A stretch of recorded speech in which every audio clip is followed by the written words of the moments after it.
నమస్తే welcome to YoYo TV.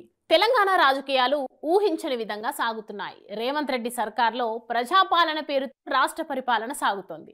CM తీసుకునే నిర్ణయాలు కూడా ఇందుకు తగిన విధంగానే ఉంటున్నాయి।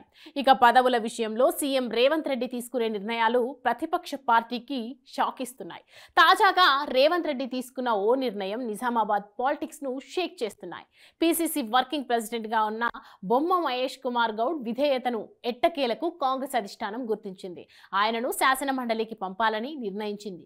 ఈ నెల 29న జరిగే ఎమ్మెల్యేల కోట ఎమ్మెల్సీ ఎన్నికల్లో పోటీ చేసే అభ్యర్థిగా అధికారికంగా ప్రకటించింది। 2 ఎమ్మెల్సీ స్థానాలకు జరిగే ఉప ఎన్నికల్లో హస్తం పార్టీ అభ్యర్థుల గెలుపు లాంఛనమే। అయితే మొదటి నుంచి అద్దంకి దయాకర్, బల్మూరి వెంకట్లకు ఎమ్మెల్సీ ఇస్తారని ప్రచారం జరిగింది। అయితే చివరి నిమిషంలో అద్దంకిని తప్పించి మహేష్ పేరును చేర్చారు। ఈ మార్పుకు కారణాలు చాలా బలంగా ఉన్నట్లు తెలుస్తుంది। ఇక మహేష్ కుమార్ కు ఎమ్మెల్సీగా అవకాశం ఇవ్వడంతో ఇప్పుడు నిజామాబాద్ జిల్లాలో కొత్త చర్చ మొదలైంది। జిల్లా నుండి ఇప్పటి వరకు ఎవరికీ కేబినెట్ లో చోటు దక్కలేదు। ఇక రెండో విడతలోనే ఆశలు పెట్టుకున్నారు। వీరిలో నిజామాబాద్ అర్బన్ నుండి పోటీ చేసి ఓటమి పాలైన మాజీ మంత్రి షబీర్ అలీ తనకు కేబినెట్ బెర్త్ ఖాయమని ధీమాతో ఉన్నారు। తన కామారెడ్డి సీటు త్యాగం చేయడంతో తనకు గెలిచిన ఓడిన ఎమ్మెల్సీ ఇచ్చి మంత్రిని చేస్తారు అని ఆశించారు। మైనారిటీ కోటాలో ఇంకా బెర్త్ పక్కా అనుకున్నారు, కానీ ఆ ప్రస్తావన కూడా ఎక్కడా రావడం లేదు। ఇక బోధన్ నుంచి గెలిచిన సుదర్శన్ రెడ్డి కూడా మంత్రి పదవిపై ఆశలు పెట్టుకున్నారు। 2009 నుంచి 14 వరకు మంత్రిగా పనిచేసిన సుదర్శన్ రెడ్డి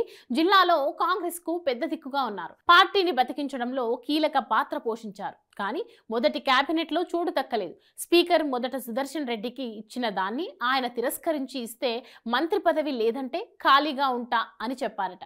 దీంతో అది కాస్త వెయిటింగ్ లిస్ట్ లో పడింది। ఇప్పుడు సీన్ లోకి మహేష్ రావడంతో నిజామాబాద్ పాలిటిక్స్ ఇంకా హీట్ ఎక్కిస్తున్నాయి। ఇక మహేష్ ఎంట్రీతో ఇద్దరు సీనియర్లకు కొంత టఫ్ టైం అనే టాక్ నడుస్తుంది।